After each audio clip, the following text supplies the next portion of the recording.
What up, YouTube? Coming at y'all with another BMS video. Just want to give y'all a little update on the 86 Schwinn Predator Freeform X.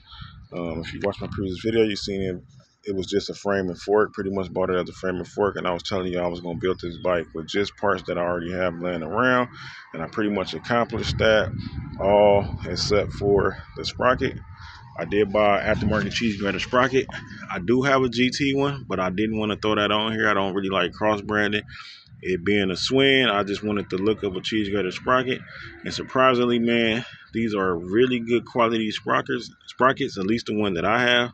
Only real difference is it's not stamped GT, and maybe the length of the slots is a little different. But other than that, man, they the same. You want a good quality, durable steel sprocket, I recommend it.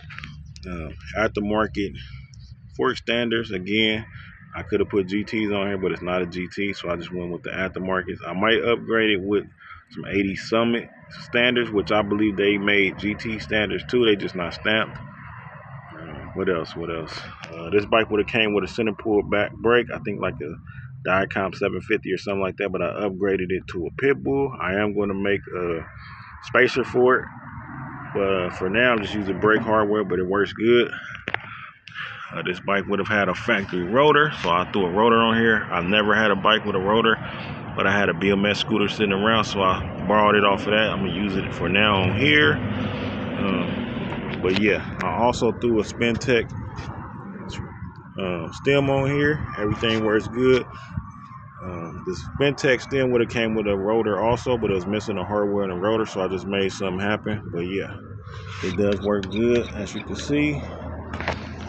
Dominator seat. These bikes did come with a Dominator seat from the factory, so I threw one on here for now, but I'm probably gonna go with a black one.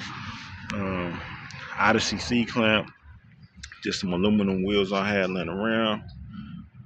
Kenda tires, 175 cranks. These are GT Performer levers. These are off of 90. They would have had locks on them, but I closed the locks on them because, you know, they only make these levers right here for a 91 year only, and I think that's because the locks on these things are always broke. So when you find them, they're always missing one or both. So I just went ahead and closed them up. Dyno handlebar. These are for like a early 90s, 89, 90 Dyno VFR. These are big bars, and not like the newer short ones. But yeah, man. Just want to give y'all a little quick update. I did order a few things from Pork Chop, so I'll do another update video on it just to show you what I got. But yeah, man, a lot of y'all gonna be mad because I'm thinking about painting it down the line. Not right now. For now, it's gonna be patina. But when I think about 80s bike, I just like bright colors. You know, the blues, the magentas, the lavenders. You know, they have the bright pinks, the neon greens. I just think of that stuff when I think of these old bikes, man. But yeah, it's looking good so far. Only thing I really want to do to it now, put a black Dominator seat, change the seat post, and put some black Skyways on it. I was gonna do white, but I feel like black would look better since I'm putting all these black parts on it. Also might do something different with the chain. The chain I got off of a the old copper tone Schwinn exercise bikes. I just, you know, to save money. Like I said, I did this bike on a budget, so I went ahead and took the chain off an exercise bike, cut it down, made it fit, and yeah, this, you know, pretty much the typical one-piece cranks, 175 cranks, GT pedals. I am going to change those out too. I'm thinking about doing the Odyssey triple trap pedals, but yeah. For now, it is a functioning bike.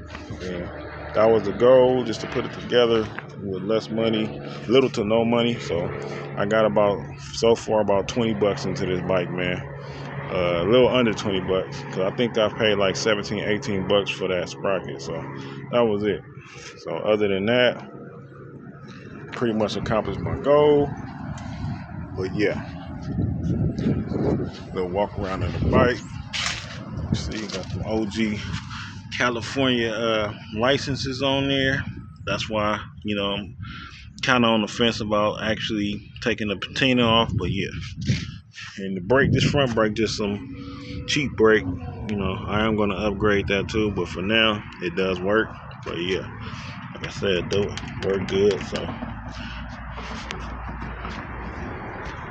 but all right, y'all.